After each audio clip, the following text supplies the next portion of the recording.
Welcome, everybody, to the Third Legacy Tradition Study. We're going to be talking about Tradition 11 today, and we are here with some amazing, sober, awesome people that are going to enlighten us and give their 2 cents on what Tradition 11 is. Some of us are here at the table, too. And so the Seattle group has graciously agreed to do the hosting of this. And if you don't know, we have all the traditions up through 11 now on our YouTube channel. We have all 12 steps from last year that were recorded. And next year, we'll be doing the 12 concepts, a concept a month. So go ahead and tune into that also. And I will turn it over to Stephen. Thank you, Stephen. Oh, thanks, Lara. So Steve, alcoholic. And again, welcome everyone. And we're excited particularly excited this month on Tradition 11 because we've got a former delegate. We've got I'm trying to think of something really nice to say, Marty.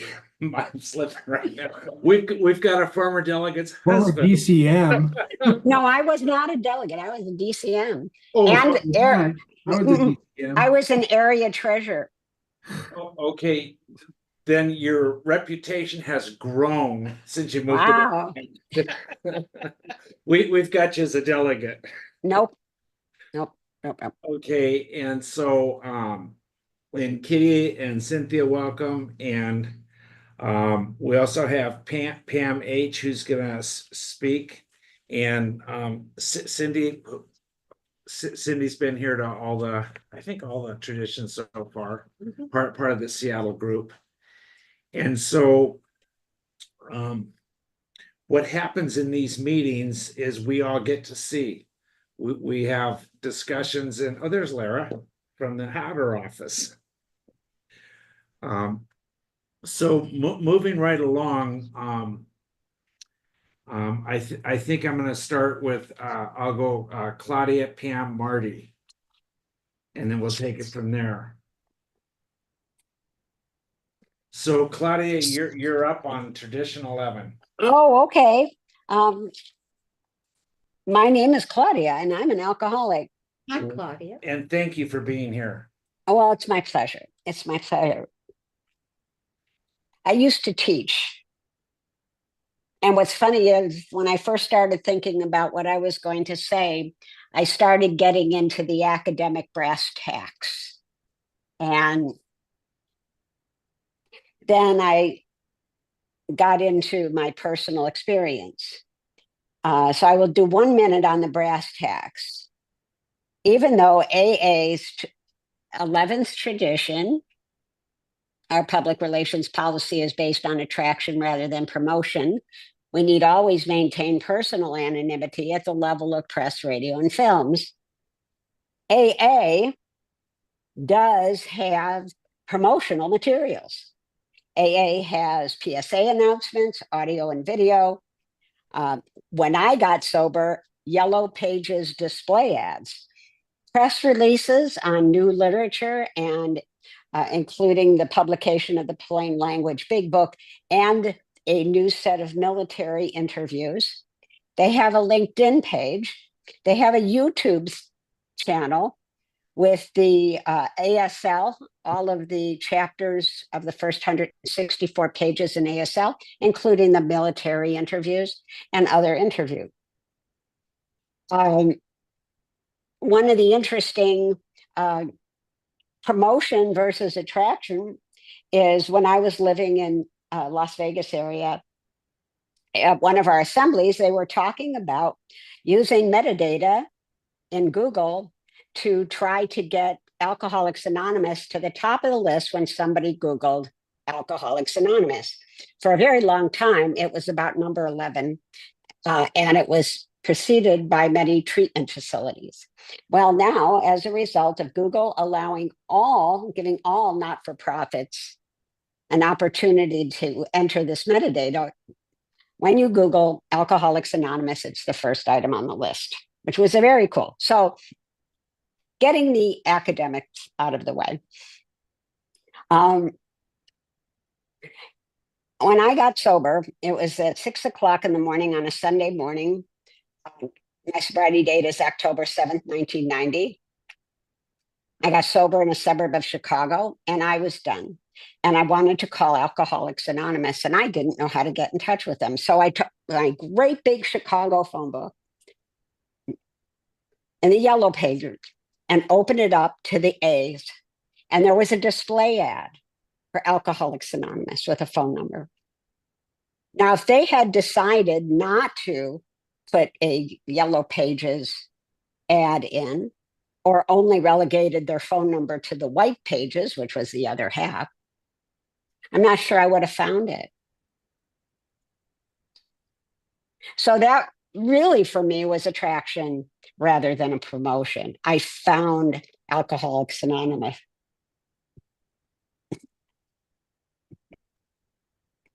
The other experiences that I've had with this issue, which has been talked about and debated about, and you might have a different experience, you might disagree. We were talking just now about someone famous, seeing someone famous at a meeting and wanting to run out the door and go up to the first person I saw and go, guess who I met? Guess who I sat next to? And that my job was not to break their anonymity. However, there were times when my daughter broke my anonymity by my pushing a grocery cart around when my daughter was about 4 years old and sitting in, maybe 5 years old, sitting in the grocery cart. And I said, oh, hey, Susie.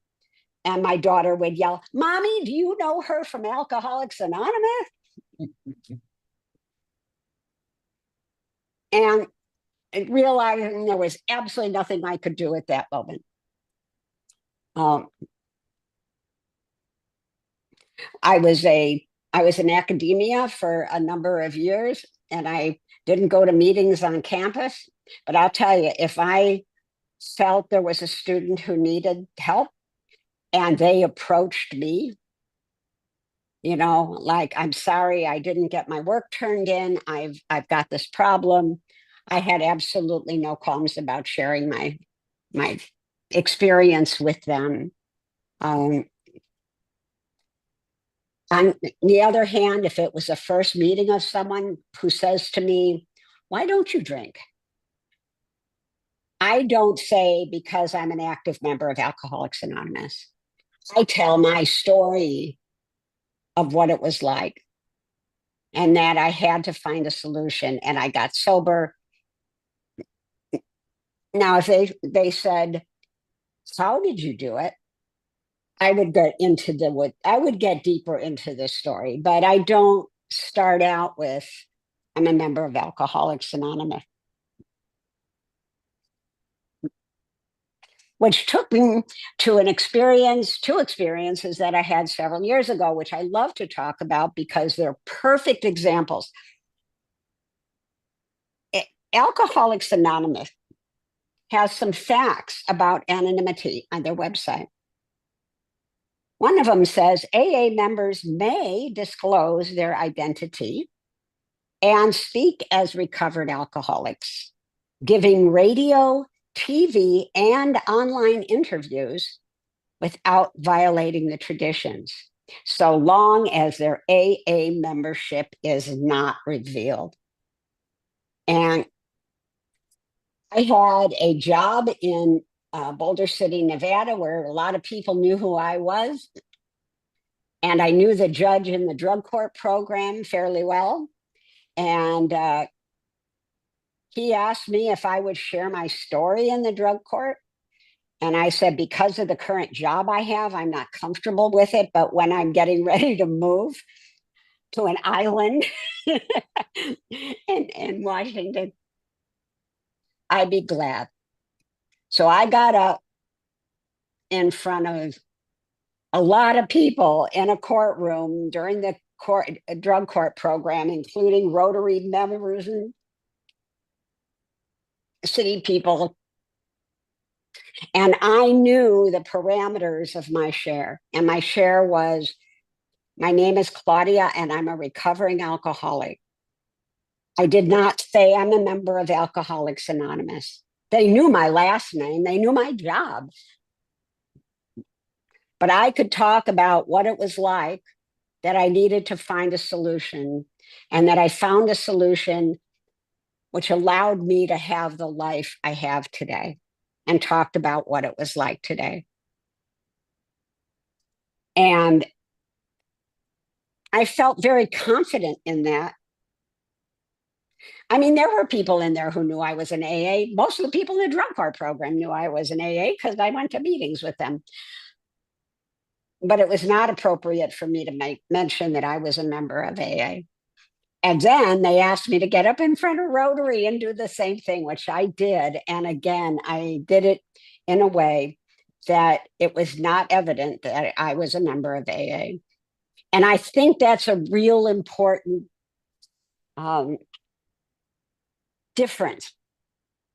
I know people who have used their medallion as their picture on Facebook, that when they reached a certain amount of years, took a picture of their medallion. Well, to me, that's identifying who I am as Alcoholics Anonymous. And it's also identifying anybody I know who's writing congratulations, or oh, it was great seeing you last night, outing them in their membership in Alcoholics Anonymous. So I think it's really important that when people do that, I've written 34, yay. Only people who knew me would do that. And even then, I'm not really comfortable doing that. Now, finish with things like, I used to have a bumper sticker on my car with a circle and a triangle. I used to wear a necklace, and I occasionally will wear a piece of jewelry. I have a ring with a circle and triangle on it. And even while I was putting together my thoughts, I thought maybe I'm not going to wear that anymore. But I know lots of people who do it, and I'm not judging. I'm just saying, especially the circle and triangle in my car. All I could think of is somebody knows what that is, and I cut them off in traffic. Honest. Or I've been rude to somebody in a grocery store, hopefully not intentionally, and then I get in my car and they see a circle and triangle.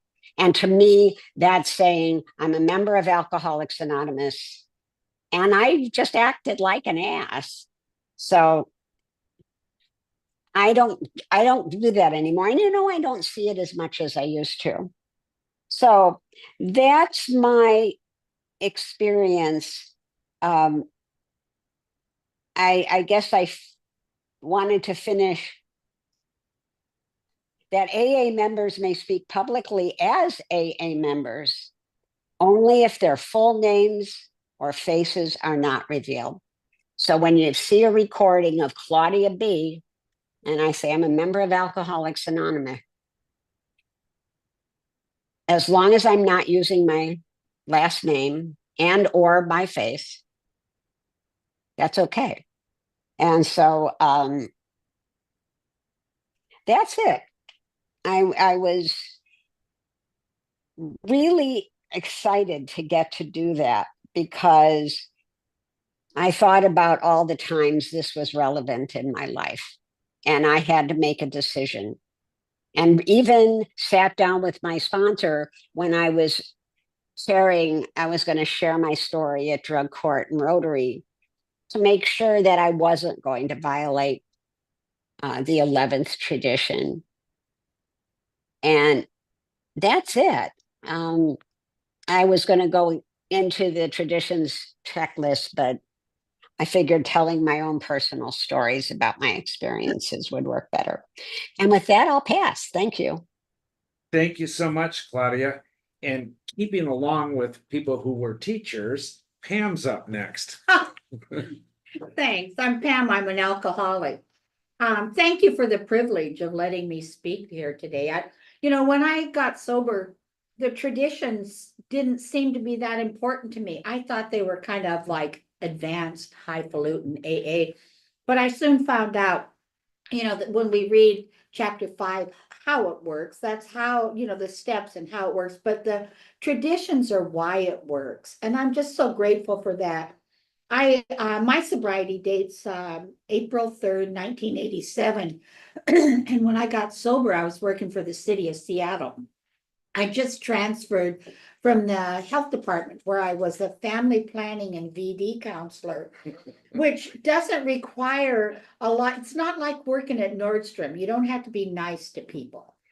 And, and then I got transferred. I wanted a better paying job. So I got over to the utilities, a customer service representative. And, I was fine when I was drinking, but when I got sober, I didn't go to treatment. And when people manipulated me or, wanted special favors, I just got real, I just wasn't very nice. And so my sweet little supervisor sent me to HR and I went to outpatient treatment. And they suggested I get out of customer service and I got transferred and became a systems analyst. I got a promotion because I was a jerk, which, was lovely. That was family. I shouldn't have been any place where I had to be nice to people. But I'm going to read the long form of Tradition 11. It says, our relations with the general public should be characterized by personal anonymity. We think AA ought to avoid sensational advertising. Our names and pictures as AA members ought not be broadcast, filmed, or publicly printed. Our public relations should be guided by the principle of attraction rather than promotion. There is never need to praise ourselves. We feel it better to let friends recommend us. Boy, is that for sure. And so I used to take the number 15 bus to work, and one of the people on my bus was a playwright, and she was wanting to write a play for the Seattle Fringe Festival. And we'd sit in back, and she just loved the stories of my family, all the drinking and carousing and domestic violence. And it was my family were real fighters. I'm 5'2", and my dad is 5'7". He weighed 127 pounds when he joined the Navy, and he was a bar. He owned a bar in a logging town, and he knew how to knock out those 6-foot loggers. You just need a baseball bat, and so I learned my fighting skills from him. And when I on my honeymoon, I bit my husband's left nipple off because he was 6 foot tall and outweighed me by about 100 pounds. And I knocked him out with an iron skillet a few times. And the thing is, when I got sober, I haven't hit anyone in 37 years. And so I was telling my story to this lady on my bus, the playwright, and she wanted to write my play for the Seattle, my life story as a play for the Seattle Fringe Festival about domestic violence. And it was produced, I think it was 1988 or 89 that we did that at Langston Hughes. And the woman who played me looked like Elizabeth Taylor. And, and her name was Pam in the play, and it was called Things That Go Bump in the Night.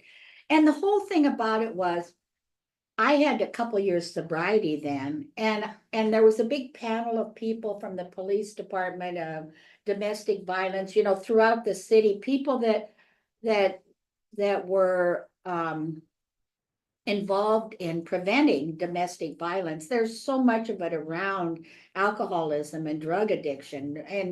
And I didn't say I was a member of Alcoholics Anonymous. I just said I haven't had a drink in a couple of years. And since then, the violence has stopped around my house. And that's the case. I say I haven't hit anybody or been hit in that number of years. And that wasn't out, and I wasn't saying that I'm a member of Alcoholics Anonymous, and it was just a play in a local theater. And I feel pretty good about that, that I hope, I hope it touched someone. And I was at a meeting today with Cynthia, and and I talked to a friend that I've known for all that time. And I said, Maggie, I'm going to be going down and talking about this. And she said, the essential thing in her opinion, is ego. That's when I was always taught with the steps or the principles or anything, that look for your motive. Do what is do you want to go on TV? Do you want to go on Johnny Carson and say how you sobered up and you're a member of Alcoholics Anonymous, and then go out and be, in the tabloids in a drunken stupor? What does that say for AA and for you? And so I always, like Claudia, I'm always aware that if I'm a fool in public, I will, people will judge me as a member of AA. And, like you, I went to college when I got sober. It took me 15 years to go through night school to get a bachelor's and a master's degree. But I retired in my mid-50s from the city and became a high school teacher. And I drove a sponsee here today, and she's going through UW dental clinic to get her teeth fixed. And her dentist is a former student of mine. And she knew that Miss Herring was sober. Now you guys know my last name. And I often, if I am speaking at a meeting, I'll go, "Hi, my name's Pam. I'm an alcoholic," and I'll hear in the back room, "Hi, Miss Herring." Because my students know, they know. I'm retired, but I was teaching last week, and I'm supposed to be having the kids do this lesson and make posters on causes of the Civil War. And I look up, and there's these 3 girls braiding another girl's hair. And I said, "Oh, nice going, girls. That's what the girls in jail do." You're on a career path. And they just laugh because they know how quirky and they know that I'm going to be mentioning something crazy from my past. And that's that's not revealing. I'm not in my public relations policy is attraction rather than promotion. The kids will ask me about why don't you drink, why don't you smoke dope, why all this? And I'm pretty honest with them. I'll say that I had a pretty shady past, and it was stopping that allowed me to do what I do. I was just talking to someone out in the other room how I can code switch when I'm in AA meetings or when I'm with my family. I can sound like a Quillbilly from Quilcene. My dad owned the Whistling Oyster Tavern in Quilcene, and we call ourselves Quillbillies. But I can, if I'm in academia, I code switch and use academic language. And that's and that's what I tell the students, that promote, and it's attraction rather than promotion. I said, when you're out with your pals, you can call each other bro. You're not going to call me bro in this classroom. You call me by my name. And I feel like my life as a teacher has been one of love and service, and that's the whole thing about this program, that we've had a spiritual awakening. I'm jumping ahead, foreshadowing for the next tradition. But, I've had a spiritual awakening as a result of these steps. And I do try to practice this principle in everything I do. And I don't have a bumper sticker on my car that says easy does it, because I'm not always an easy does it driver. I might zip in front of somebody if they're being a slowpoke. But I do try to be an example, a living example. And that I will, I was at jail Monday night. I've been I tease the girls at King County Jail. I've been going in since 1995, and that's before some of those ladies were born. And I'll say, I've done more time than a lot of you. And when my friend Barb and I that were taking the meeting in Monday night, were sharing our life stories. The women there were encouraged by the fact that we went to college in our 40s and 50s. It gave them hope. So, that whole thing about the idea of attraction rather than promotion is what came to me. That's the most important thing about our program, in my opinion, that I want to be, a lot of people told me when I first got sober, you might be the only big book somebody sees out there. And, I'm going to finish by saying, when I got sober, my kids were in college, and my son didn't want to have much to do with me for a few years. But today, and I see, my son calls me a lighthouse for our family. I'm the oldest of 5 kids and 28 cousins, and I have 2 kids and 6 grandkids and 7 great grandkids. And I broke that chain of alcoholism in my family. And since then, I've had 2 brothers that followed me in and several cousins. And my kids are waiting in the wings, I think. But, it doesn't, I don't drag them to meetings. I hope they see by my living example, and that I don't have to go on TV or don't have to have a billboard, showing me, wagging my finger saying, if you want what I have, you'll stop drinking. So, I'm such a windbag. I didn't look at the clock, but I feel like I've probably talked for 10 minutes, and that's enough out of me. So So- thanks for letting me share it. Thank you, Pam. And we have Marty next up. Marty, thank you for agreeing to help us out today. Sure, Steve. Thank you for asking me. My name is Marty. I'm an alcoholic.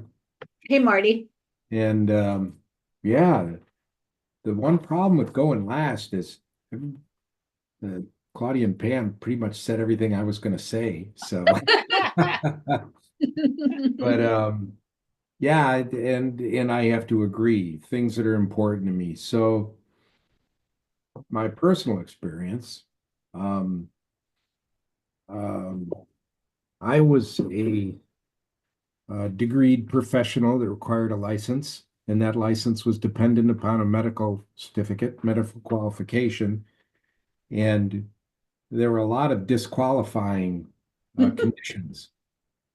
And one of them was any mental health condition, and that's since been changed a little bit. But so, but if you were an alcoholic, you were out. So a lot of people were, that's why anonymity was so important, especially 35 and 40 years ago. So my sobriety date is June 7th, 1990. And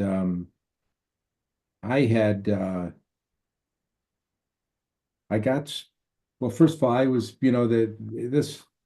this also tie into the attraction thing, which is why Alcoholics Anonymous works for me. But I had a good friend who, and some of you know this story, who I'd been in the military with, and then he dragged me away to college, and he was in pre-med. He was a doctor.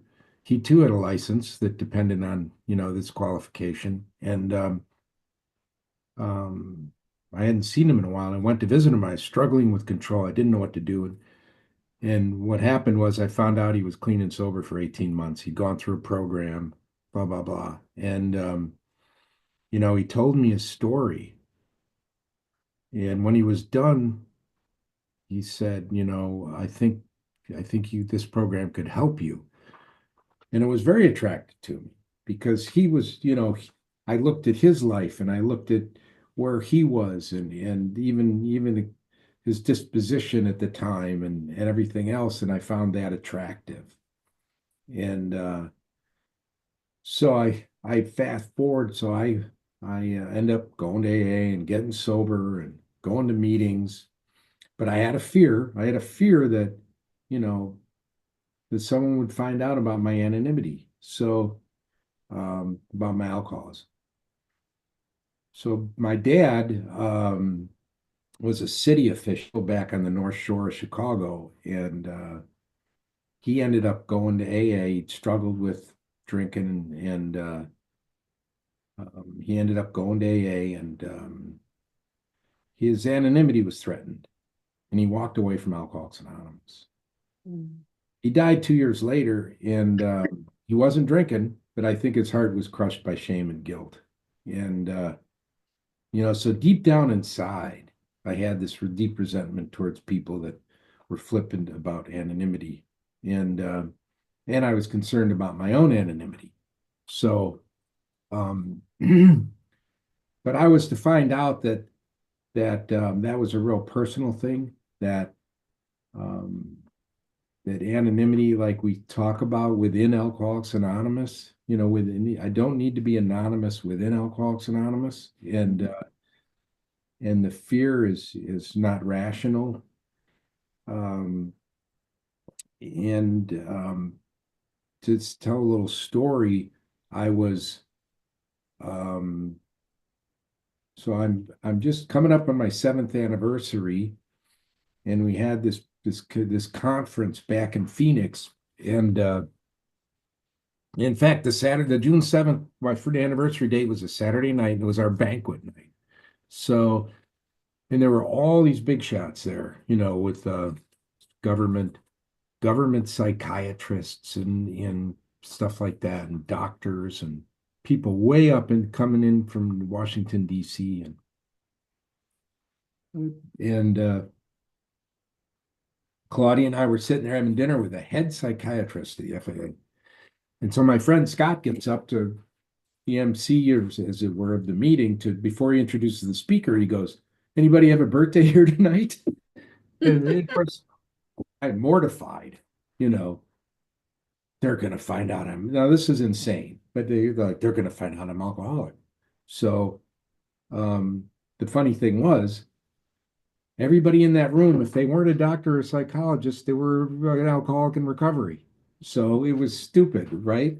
So I got up and I got my 7-year chip, and it was very emotional. And I shared it. And later, all these guys who I knew came up to me, these psychiatrists and doctors and stuff, and said, "Marty, that was incredible," and the fear just left me, and then I realized that was my ego, and we talk about ego deflation, and this is the other side of the coin of anonymity is I was a big shot, big shot in the bar room, and it was a manifestation of my low self-worth. And so naturally, I come into Alcoholics Anonymous, I want to be the big shot in AA, right? I want to be king of the drunks. So so I learned that, that's what, part of this anonymity thing for me is to be right-sized, to just be a banana in the bunch. And as it's been said already, to be attractive, do people come into Alcoholics Anonymous and do they want what I have, And not me in particular, not me, the big shot, but just another sober alcoholic who's got this incredible life, as a result of Alcoholics Anonymous. And so that, and I'm reminded of that all the time. And it's not important that I tell somebody what my profession is. It does come out because it explains the story. But more importantly is how then I'm at peace, generally at peace as a result of my recovery and my membership in Alcoholics Anonymous. And I was involved in a union committee for a long time, and my picture was in the union paper. We'd have we would always have a little page or whatever you call it, in each edition, and talking about medical issues, and it was always primarily recovery. And I never ever talked about being a member of Alcoholics Anonymous, but people knew I was sober, and I would fly with people, I would work with people, and they would know my story because I didn't drink. And then they would know to call me when their time came. They got a DUI or their lives or something's happening and they're like, oh, I'm going to call Marty. So they know who to call, and so I didn't have to disclose my membership in Alcoholics Anonymous, but I didn't hide the fact that I was sober and had this incredible life, and I just tried to be an example, a good example, as it's been said, a good example of a good example, rather than a good example of a bad example. So, yeah. So anyway, yeah, Alcoholics Anonymous, it's been a crazy, crazy journey. And I think the most important thing I can take away from the 11th tradition, because I try to apply them in my life, is to stay right-sized and try to be that person that when somebody sees me, they think, I'd like to be like that guy, and yeah. So I think that's enough out of me. So thanks for allowing me to share. And back to you, Steve. Well, thanks, Marty and Pam and Claudia again. And just a couple of comments since I've got the mic. It's brought, just listening to the three of you brought up some stuff. I'll start with celebrities. I was like 5 years ago or something. I was at a noon meeting that I've only been to a few times. And I'm sitting with this guy and we're kind of talking during the meeting, not to where it disrupted the other people, but he was asking me questions and stuff. And I'm, just answering them and we're just having a little chat. So that's the end of it. Then the meeting ended and a swarm of people came up to me and hey, at least in my head, I'm pretty well known around Seattle, at least in my head, but not enough for all these people to come over to me. And hey, Steve, what did he say? What did he say? What did you talk about? And I have not a clue why I'm being asked these questions. And as it turns out, celebrities are safe around me. This guy was probably like a 10 on a scale of 1 to 10 as far as name familiarity in the Seattle music industry. I had basically never heard of him. So I had no idea who it was. And that's my experience with celebrities in AA. So then Claudia, you mentioned the bumper stickers and triangle and stuff. And this ties into Pam too. I've spent a lot of time with some of Pam's relatives, but I didn't know they were her relatives at the time. One particular relation of hers, I visited for over a year, and I went every month to Walla Walla prison because that's where he was for domestic violence. And in my first 30 or 30 some years, I never had any bumper sticker or anything, but somebody gave me one of those triangles for the back window. And I don't know why, because I'd never had one on my car in decades, but I put it on. Maybe Nancy gave it to me, whatever. Anyway, I put it on. And every single time, when I was in the parking lot at Walla Walla, when I came out, because visiting hours are over, there'd be people that would come on. We just have like a quick meeting after the meeting, and so when you were talking, I was laughing because it never occurred to me about if I cut somebody off driving. I haven't evolved that far spiritually yet. But that was of course a direct result of that triangle on the deal. And we were all we're all in AA and visiting people in prison, and just that one little sticker would kind of bring us together. So that was kind of cool. Anyway, there's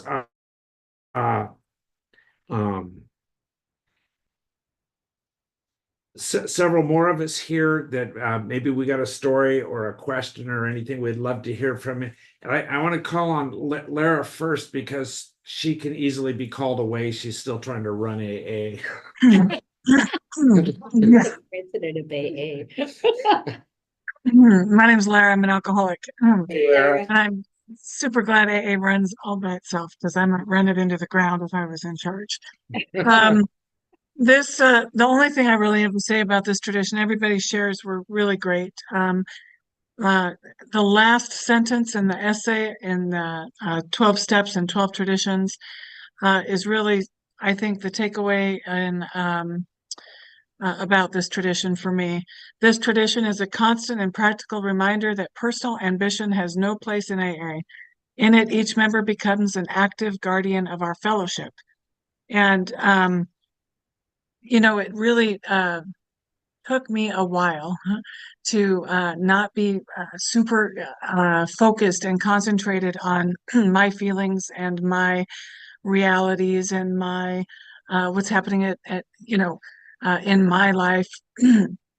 And what this tradition tells me is that there's something much larger than me happening in Alcoholics Anonymous, and that not only is it larger than me, but it's up to me to be a guardian of our fellowship.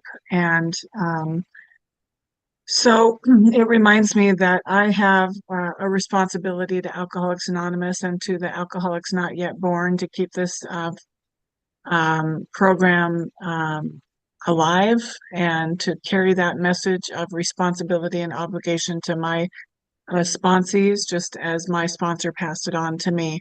And that is what this is about, and not anything that I personally am or do or feel or experience necessarily. So I'm super grateful to Alcoholics Anonymous, and thanks for letting me share.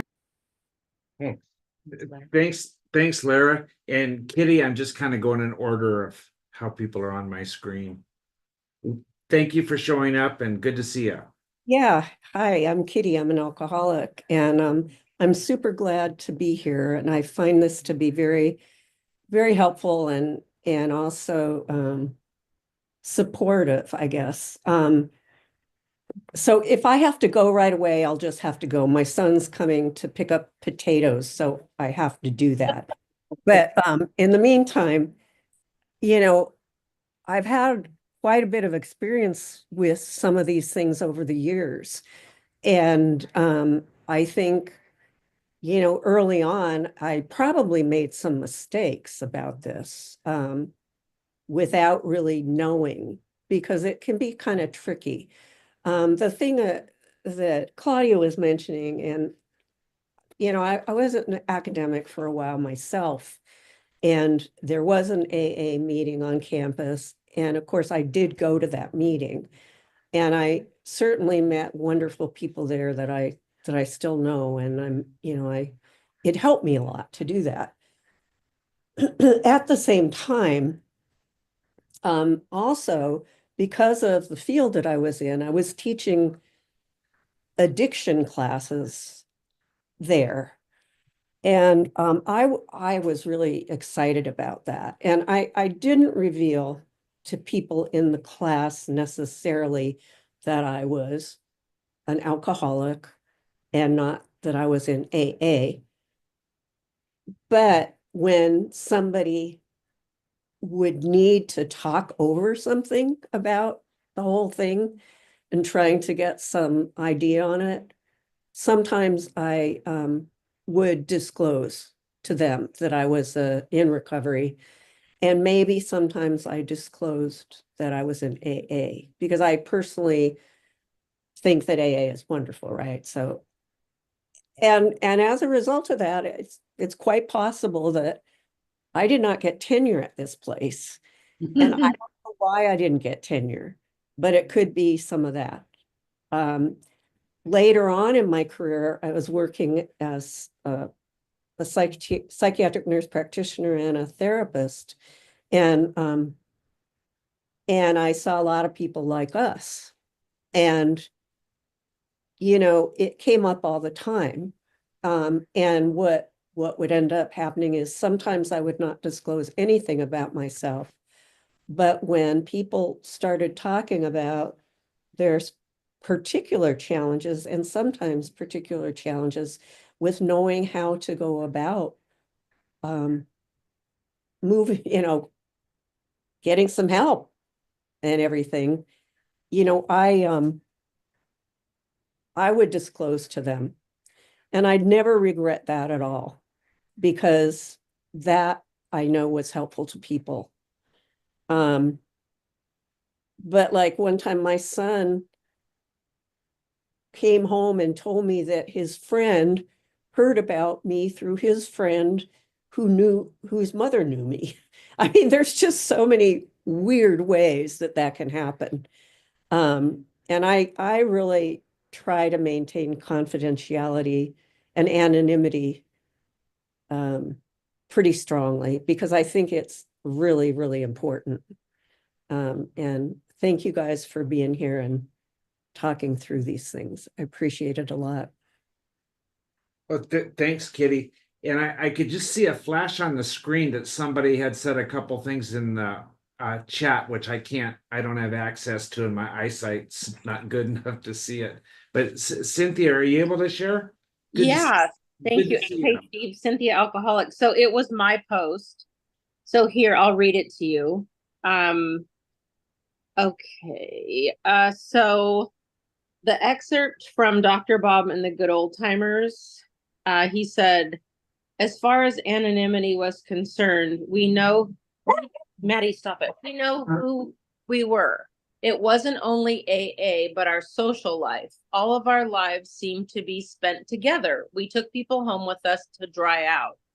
The Cleveland group had the names, addresses, and phone numbers of all the members, said Warren. In fact, I remember Dr. Bob saying, if I got up and gave my name as Dr. Bob S., people who needed help would have a hard time getting in touch with me. He said there were two ways to break the anonymity tradition. One, by giving your name at the public level of press, radio. Two, by being so anonymous that you can't be reached by other drunks. And then in an article from February 1969 in the Grapevine, he just reiterated the tradition, but he says,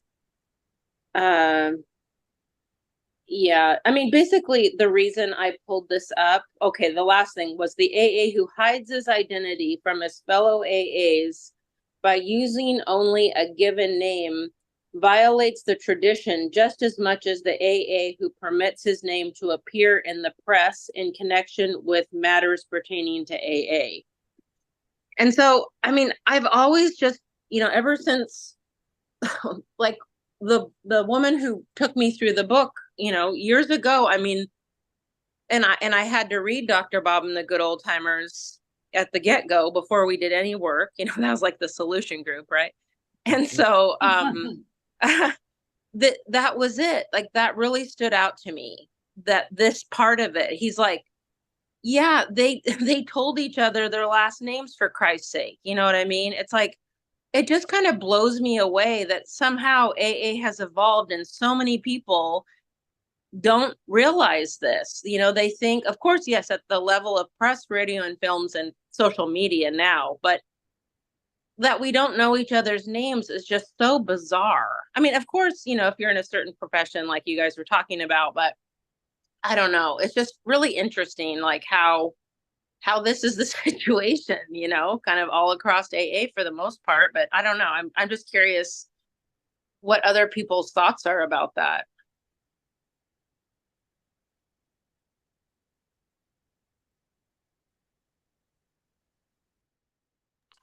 It's funny, alcohol. I'll make this really brief. My thoughts on that, I have no judgment in particular if somebody else wants to do that. When for all the years I've been sober and married to Marty, whether it was his career or my career. I felt it was not appropriate most of the time to use my last name because that I implied his last name, and that was his anonymity. When I was at the university, I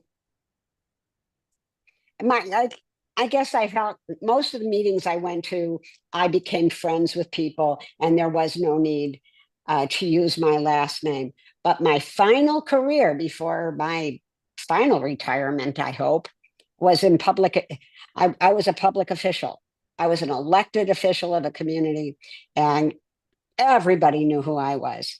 On the other hand, when I went to a meeting, I just wanted to stay right size for myself. If there was somebody new and I wanted them to know who I was, I would go up to them and give them my name, my whole name, and my phone number. But because of the job I had, I felt in terms of my own ego that I was best being, my name is Claudia and I'm an alcoholic. So that was my experience with the anonymity at the level of the group. Thanks, Claudia. And Cindy, we haven't forgot about you. I'm Cindy, I'm an alcoholic. Hey, Cindy.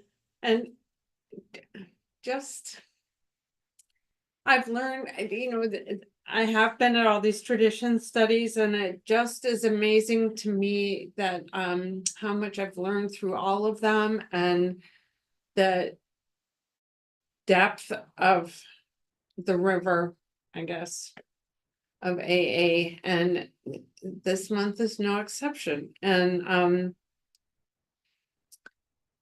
I guess that the thing that I'm getting is just my responsibility to myself as a member of this organization, and my responsibility to all the people that make this a home for me, and for the people who will use this, will be here in the future. Well, So- thank you, Cindy. Thanks. And never one to shy away from maybe having the last word. Just two more quick things. When Marty, when you were talking about protection of your name because of your business, because of your job, it really resonated with me. When I first got into AA, I was terrified somebody would see that I was an Alcoholics Anonymous. And it was a real fear, except unlike yours that was justified, I was terrified that somebody would think Steve, who owned the used car lot, was in AA. But it really was. I was terrified that somebody would find out that a used car dealer didn't drink. And then the last thing I want to say, unless somebody wants it, is this attraction versus promotion.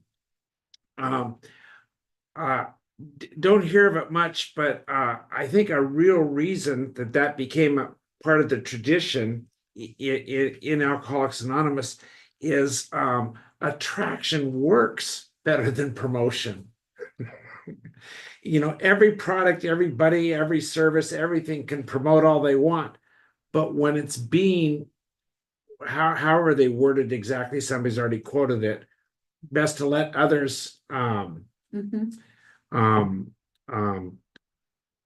talk us up. It just works better. The attraction. I mean, nobody promoted booze to me, but boy, I was attracted to it. At any rate, just thank you all for being here. And like Lara said in the beginning, next month we'll have Tradition 12, and wish everybody happy Thanksgiving tomorrow. And I think we traditionally close with the responsibility prayer. So Stephen, I know you can't see it, but your friend Marty has his hand up. Oh, go ahead, Marty. Yeah, sorry, Steve, Marty alcoholic. Just thank you, Cynthia, for that I've read those quotations that you had done, and I understand them, and I think that it's like we talked before about somebody had mentioned checking our motivations, and in the long form of tradition 11, it says at the end it says there's never need to praise ourselves, and I think the important thing is the important thing is that I'm not Mr. Big Shot. You need to know whom. I'd be happy to give my last name to anybody. That's not a problem. So, yeah, I don't know. Anyway, but thank you. Thanks so much for the meeting. Okay, then, who's responsible? I am responsible. When Whenever- anyone, Anyone, anywhere reaches out for help, I want the hand of AA always to be there. And for that, I am responsible. I am responsible. You guys are the best. Thanks.